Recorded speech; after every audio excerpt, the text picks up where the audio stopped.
السلام عليكم ورحمه الله وبركاته. مليانها ميه اهي زي الفل اهي ما شاء الله. يعني الميه اهي كده اهو. خزان نضفته، عملت له رقم، كل قطع الغيار ركبت، حتى غيرت مسامير ستيل كله جوه اهو. نور صور هنا يا سوستي باين. ماشي طيب كله تمام اهو. مليان اهو ميه.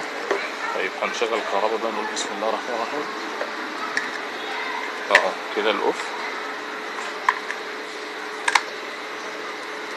كده شغال اهو.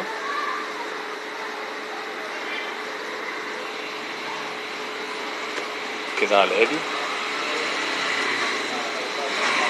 جايب بخار اهو.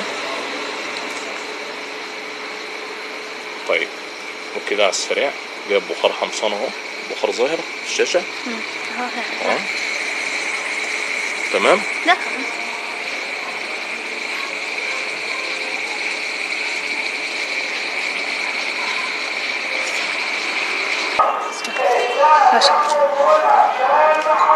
السلام عليكم. شوفي يا مدام حضرتك، خلاص احنا حطينا دي، تاكدي ان دي اتملت قبل كل شيء اهي. لما نحط الخزان لازم الخزان يكون كويس. طيب افصلي الصوت عشان الصوت ده.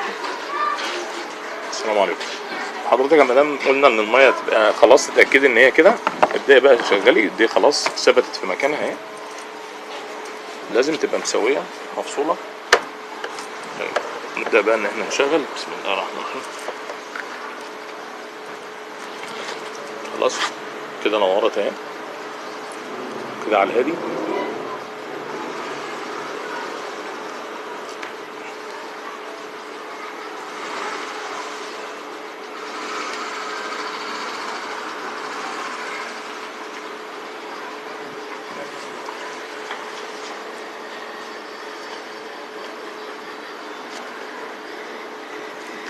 الصوت اهو بدأت ان هي تسخن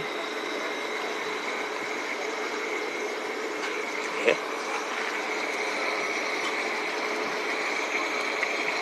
تمام. نعلي شوية.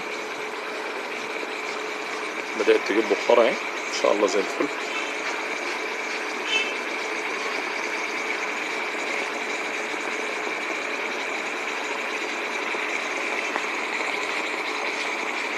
كده تمام.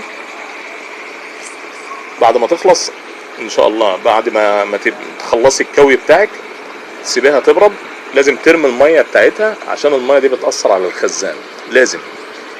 وما تحطيش ما تشغليش الكهرباء الا لما تتاكدي ان الخزان فيه ميه زي ما انا وريت لحضرتك في الاول. فاهماني؟ لازم ايه، لازم ان تتاكدي ان الخزان اتملى ميه، ان هو جاب ميه هنا من الايه، من الخزان بتاعه.